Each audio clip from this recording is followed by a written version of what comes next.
Hi, I'm Millie Mackintosh, Creative Director at Ventura Design, and you are listening to Shut the Front Door, a light-hearted podcast that will bring you through the front door and into the homes of influential and interesting people. Home for me is one of the most important things in my life. My career has fortunately given me the opportunity to work closely with people and to help them create a home they will cherish forever.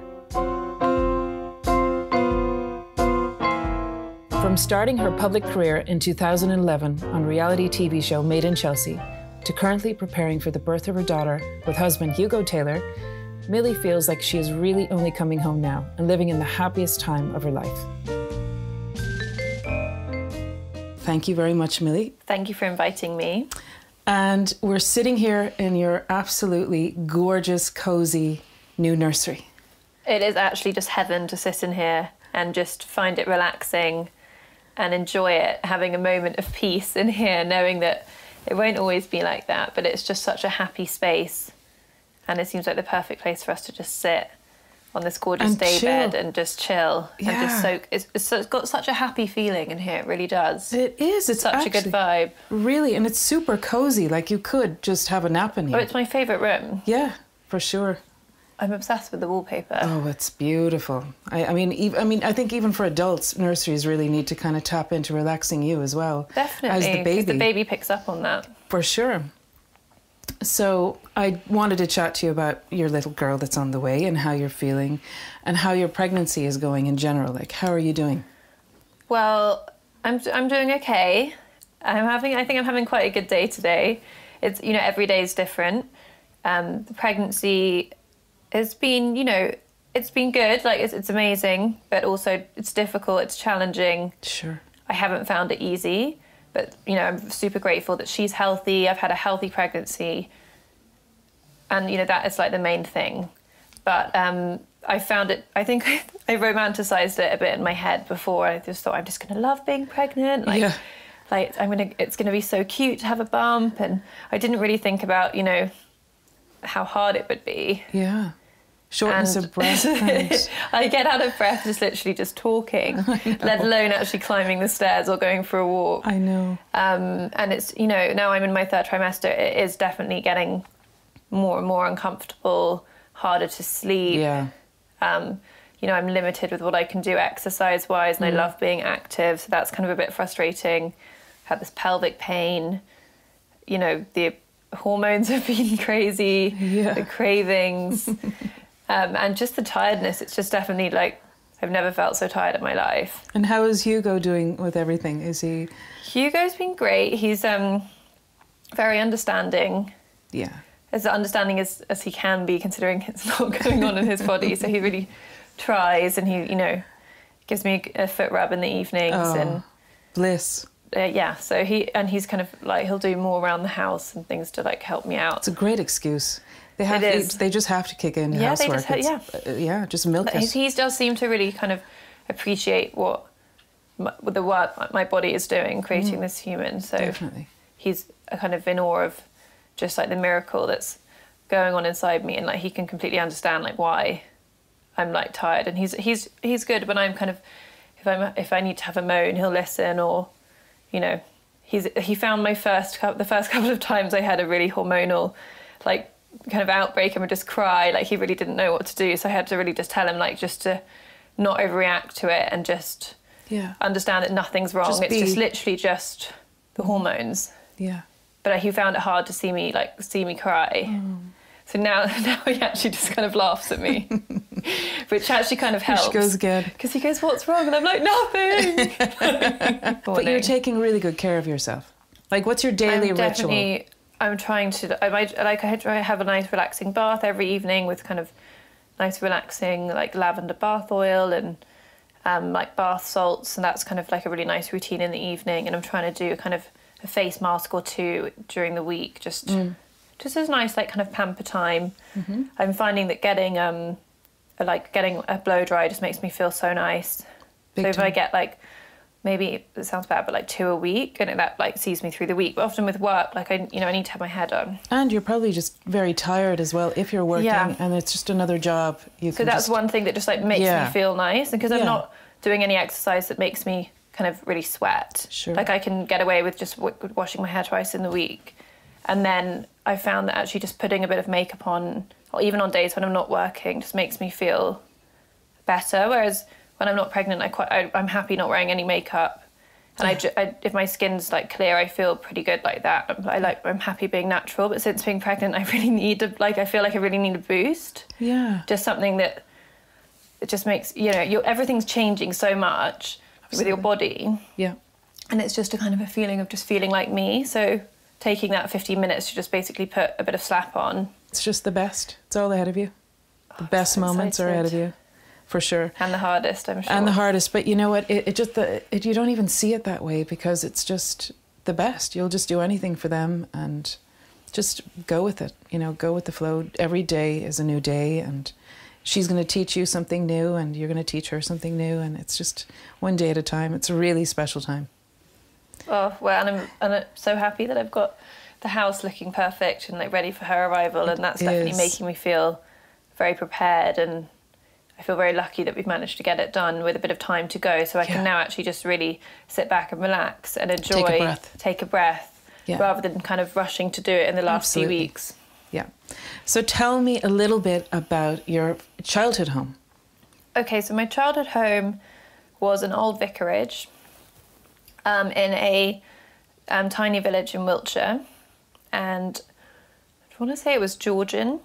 It had big sash windows and a lovely big garden, and I'm trying to think what kind of style it was inside. It had like kind of I think it had like a kind of open plan, like kitchen dining. Mm-hmm. My mum was always in the kitchen. Yeah. And it had a kind of like, we had like a kids' playroom, and then my parents had a kind of more formal like sitting room that was kind of, a no child zone with like, had actually gorgeous pink sofas. Really? And kind of, like quite formal curtains, and we were just like not meant to mess it up in there. The good room. Yeah, it was like the good room. Mm-hmm. And then we kind of had like a gorgeous hall with like a big grandfather clock and a dark wooden floor. And like on Sundays we would like, my dad would like put the gramophone on and we would like dance in the hall, which is like, that's like Brilliant. One of my favourite memories of my parents. They would like swing dance, and like me and my sister would like watch and like join in.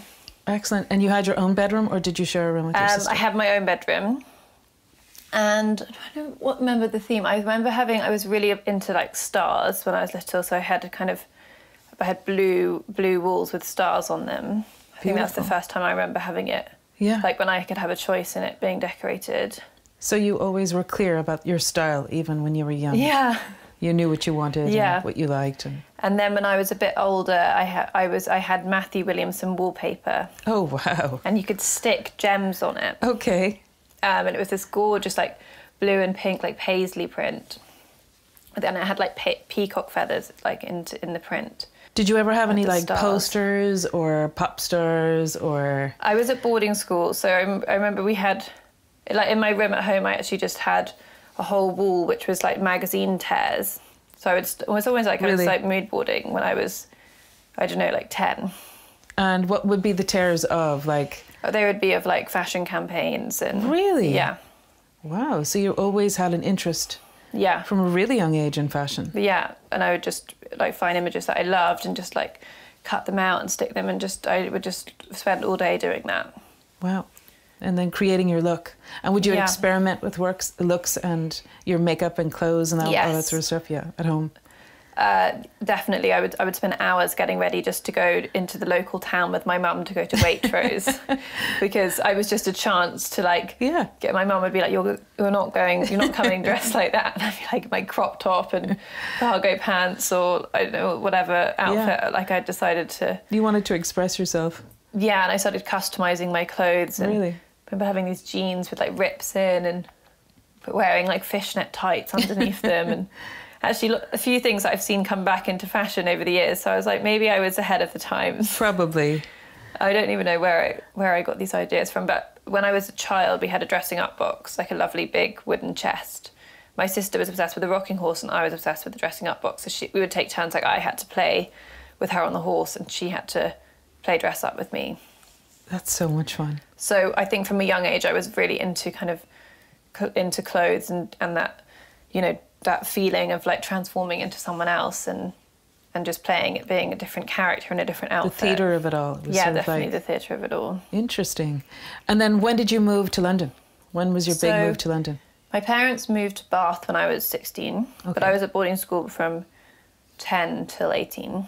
So how did you make boarding school like your home? How did you make it feel like your safe place? You know, the way everybody's home is a safe place. So in boarding school, what was that like?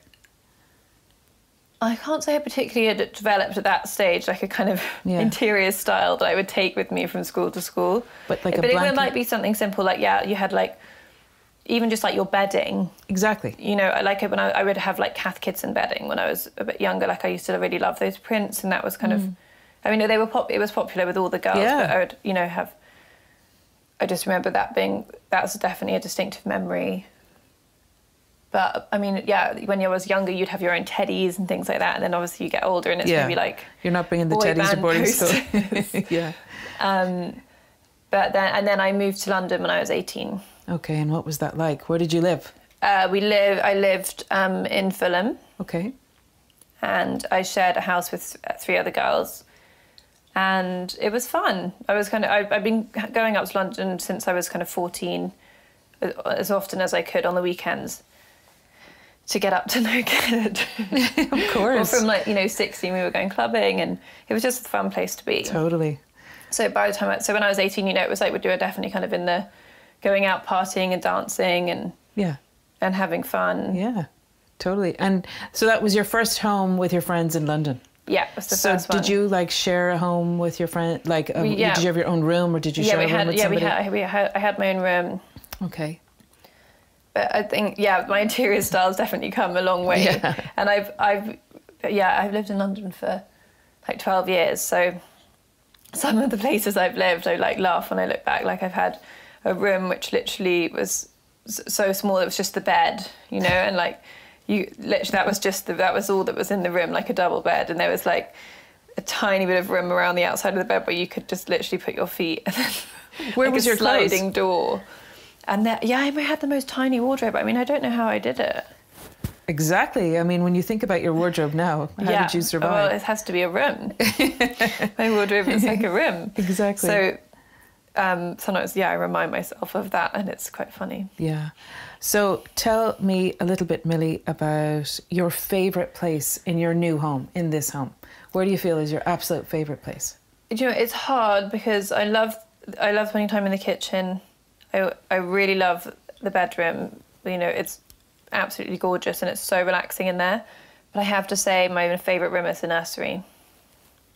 It just has such good vibes in here. I think it's really like a combination of the different like fabrics and textures and colours, but really what really makes it for me is this gorgeous wallpaper mural. Yeah, it's so gorgeous. Because it's just like, I love the like washed out effect. It's like almost like a watercolour, it's like an illustration. Yeah. And it's got this kind of soft pastel-y colours in it. But I think for me, green, like looking at trees and nature, and I love these big palm trees, is something that makes me feel very happy. It's like it's sun-bleached nearly. Yes. It looks like a vintage sort of piece of, I don't know, like it looks like a wall mural, an actual hand painting. But I think, just coming in here and imagining being in here once, like, our baby girl is here, is such an exciting, happy thought. Yeah. And has Instagram been really helpful for you during your pregnancy? Have you had a lot of support? I've found Instagram, I've had a lot of support on Instagram. I think for me, I've found people being incredibly supportive, and I've been quite open, and maybe a bit more open than I had been previously. So I found suddenly, okay, this is what I'm going through. I can either pull back and keep really to myself, or I can be open and be honest about what I'm going through, which was a bit scary to do at the start. But once I reached out and kind of said, hey, I'm actually finding this really difficult, I'm really anxious and I'm really struggling, and I had such an overwhelming amount of comments and responses from people, and I just thought, wow, like, it definitely, it felt like a really lovely community of people and other mums and people that have been through it, and just giving their advice. Yeah, because you've had absolute massive success through Instagram, and people come to you really for inspiration as well.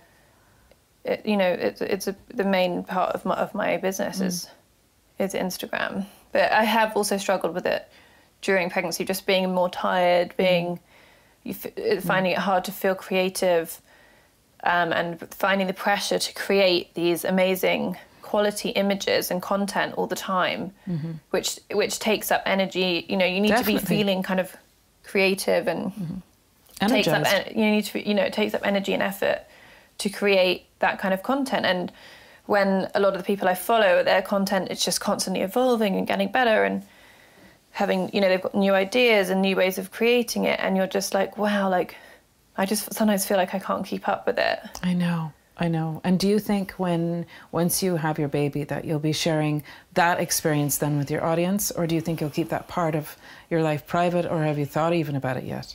I've thought about it a little bit, and that I think at the beginning I'm going to just take a little break once she arrives, once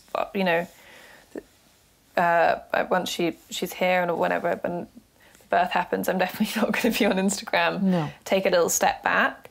I think it's a bit unknown. I'm really going to see how I feel. Yeah. But I think I would like to continue to kind of talk about how I found the experience of definitely birth and becoming a mum when I'm ready. But whether she will feature or not, I'm still not sure. But if she does, it definitely won't be for a while. Yeah. I think we'll see. I just really want to enjoy that time. Yeah, exactly. Bonding with her and stuff at the beginning, and I don't want to be feeling the pressure to. I know, and your audience, of course, is going to want to see so much of that side of your life. So it's. I think it will be a challenge to not have her on Instagram at all, because. Yeah. I'm just going to think she's the cutest thing ever, and the little outfits. And I know. I follow other mums who show bits of their children on Instagram, but without showing them right up close in the camera. Yes. And I think there's different ways cleverly of doing it, and you can do it in a really clever way. So you're still kind of letting people into your life, but you're also holding it back a little bit. Snippets. And I think that balance in the middle is something that I'm hoping I can find. Yeah, you will. You're a pro. I just got to see what feels right. Yeah, of course, yeah. But like there's moments, like you said, like of the cutest pairs of shoes, you're probably going to want to... I mean, I'm definitely going to be sharing her outfits, whether she's going to be in them or not, I'm not sure. But the outfits, I'm so excited about already. I can't believe her closet already. I'm just shocked at those dresses. She has got an amazing wardrobe already, and I haven't even had my baby shower yet. So cute. So do you think her closet is going to be bulging, like it's going to be... like the most incredible baby wardrobe? She's going to have a better wardrobe than me. Yeah, for sure. She's going to have more clothes than me. But it's nice. I want her to have things that she so that she feels good in. Like, is she going to know? She's not going to know. Yeah. Well, I just want her to have like nice quality things. But I think there's lots of websites that I've seen as well now where you can get secondhand baby clothes. Yeah. Because they grow so quickly, so it's not like you can get something and keep it and think, oh, she's going to wear that loads. No, because they grow out of stuff so fast. It's scary how fast they grow. And I am conscious of, the sustainable angle. And I think a lot of friends who have got babies that are slightly older, they've already started passing things on to me. And I think that's something I want to then do to other friends or, to a family member or whatever it is, to definitely recycle. Mm-hmm. Definitely. I inherited a box. Toys, books. I inherited, I think, 3 boxes of the most incredible baby clothes from my friend. Yeah. And she inherited, and a lot of those clothes were either gifted to her, she bought, or were from her friend. And now I've passed that on to somebody else. Like and it's so lovely. Yeah. And then you feel really happy about it. Exactly, because these clothes are really gorgeous and beautiful, and they've got a nice memory, and you want them to go and someone else to enjoy them. Yeah. You don't want them just to end up in a landfill. Certain pieces you will keep. You'll be like, no, I just can't part with that. That they were our first pair of shoes. Definitely. Yeah. And what kind of values do you want to share or teach your daughter as she is growing up? What are the main things you'd like to teach her? Wow, I haven't really thought about it yet. The main things, I guess just family values, that family time. Yeah. Sitting down like we did as a family, having meals together, that's very important to me. Just talking, having good communication, being open, sharing things and just, And being open. Definitely communicating. And I have such a great relationship with my parents. Yeah. Who are still married, and just the most amazing people. Yeah, your mom's beautiful. And my grandparents. So I really, you know, want to pass that on to her, and I really hope she kind of really enjoys like cooking, you know, like as much as I do. And my mum taught me how to cook and really installed like such a love of food in me, and I hope I can pass that on to her as well, and it's something we can enjoy doing together. Quality time. Yeah, spending quality time. And just kindness, you know, just teaching her also just to like love herself and accept herself and to express herself how she wants to. Exactly. And social media, especially with little scares ones. me. It scare you? Definitely. I'd love to know your thoughts on it. Well, you know, it just wasn't around when I was a child. So, you know, I didn't even have a phone till I was about 12. And even then it was like, you know, a Nokia that you could play Snake on. So it does scare me just that, you know, children's safety. There's a lot of scary people out there. Yeah. So I think she's not going to have, I don't want her to have a phone for as long as possible. Also, I didn't grow up with kind of Game Boys or PlayStations or any of those things. I wasn't allowed them. Yeah. And I don't want her to have them either. And, you know, very much like, I'm not going to be like, you can't watch TV, but it's got to be, you know, certain times. And like I say this now. Well, I know, I'm sure when but you're having an absolute nightmare, I'm going to be like, here, have the iPad if it just makes you calm down. And I know everyone says that, like they're not going to let their children have too much screen time, but I know. I really want her to enjoy books and painting and reading and, you know, not just everything on a screen. Yeah, and being creative, and being like you outside, being outdoors. Yeah. Doing her mood boards and her vision boards and just tapping into her creativity is so important. And playing and getting fresh air. Just playing. I think playing outside. Yeah. Having a love for the outdoors, which simple things. I had as a child just growing up in the countryside. You know, taking her to a farm. Like, obviously I didn't grow up in London, but I don't want her to grow up in London not understanding like where her meat or like where her food comes from. Yeah. Would you have like big dinner parties and cook and? I mean, we wouldn't have like a dinner party every week, not like that social, but maybe a couple a year. And it's something that I love to do. Like, I love hosting. I love the experience from just planning what to make to the, you know, it sounds crazy. Even the food shopping, I enjoy like sourcing the ingredients, going to like the butcher and getting the best cut of meat because it's like special and you want to like make something, you know, that you wouldn't make every day. And great. So sourcing out that recipe that's going to really be a people pleaser, doing the cooking I enjoy, and then like seeing people enjoy it just gives me the biggest pleasure as well. And what would you consider to be like a big luxury in the home? That's definitely something. The fresh flowers, I think, is so lovely to have. That's a good one. Yeah, fresh flowers. They just make you feel good. Yeah. I think they're just really good, like for your like mental health. Some fresh flowers, really good quality sheets, bedding. Yeah, definitely. Especially like in the master bedroom. Like I don't care so much about the spare room. No, me too. It's like, but for the master bedroom, like really good quality Egyptian cotton, really high thread count, as high as you can afford. Big time. Because your sleep is so important, and that sleep experience is really about your mattress, your bed obviously, but your mattress, your sheets, your pillows, your duvet, and of course like duvet cover. Like it's all. Well, you spend so much of your life, probably the majority of your life. Half your life in your bed. Like it should be just the ultimate experience. Definitely. How would you describe home? What does it mean to you? Home is a safe place. Home is refuge. Home is where you can hide away from the world and just be yourself. It's definitely like a kind of calm, safe, happy place. I definitely am a very homey kind of homemaker. Like I used to love playing. Another thing I used to love doing was playing at house, you know, having a playhouse and cooking and making it nice. And really? Yeah. So I've just always wanted to have a home and make it a home. Yeah. Since I was a child. You're a super nester. So I'm literally in heaven right now. This is the ultimate nesting time. It is. Because that is just, I think I'm just a homey person, and definitely since I've got older, like I just really appreciate that quiet time at home. Like I love nothing more than a night in, light the fire with candles lit, a glass of wine, or currently a hot chocolate, whatever it is, some ice cream, and, you know, Netflix, like having a lovely dinner in the kitchen, and then ending the evening watching Netflix in the sitting room and having a nice bath and going to bed. I know. That's what I'm going to do this evening. Exactly. And how do you see yourself, Millie, in 20 years from now? How do you see yourself living your best life? Oh, 20 years from now, who knows?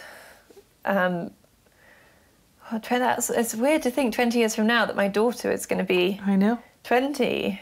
She won't be running around anymore. I know that I can't think that far ahead. She's going to be like, I'm moving to Fulham and moving in with my 3 friends. And oh, I can't bear it. My daughter will be moving out. I know. Oh no, I can't think about 20. Well, I'll be getting my life back. Yeah, you'll be travelling again. I'll be getting my home back as mine. Yeah. Maybe I'll go off and do a bit more travelling, because that will probably be the time when the kids have like moved out. Yeah. I think I'd love to live somewhere by the sea, or, you know, in the countryside, or both, who knows. Millie, here's just a few questions, quick round fire questions. Okay. Ready? Okay, bath or shower? Bath. Bedside, are you on the left or the right? Left. When you're getting dressed, is it first your bra on or your underwear? Underwear. Cat or dog? Dog. Red or white wine? Red wine. Taxi or walk? Taxi. Especially now, but yeah, I'm not a big walker. Home or abroad? Home. Eat in or take out? Eat in. Texting or talking? Talking. Kanye or Donald Trump? Kanye. It's a tough one. And who do you think is going to be the better diaper changer, you or Hugo, at changing diapers? I think Hugo. Yeah. He's got like younger brothers and sisters, so I think he'll be... I mean, I will do it more, just typically because he's going to be at work. Yeah. More, and I'm going to be the one more in the day.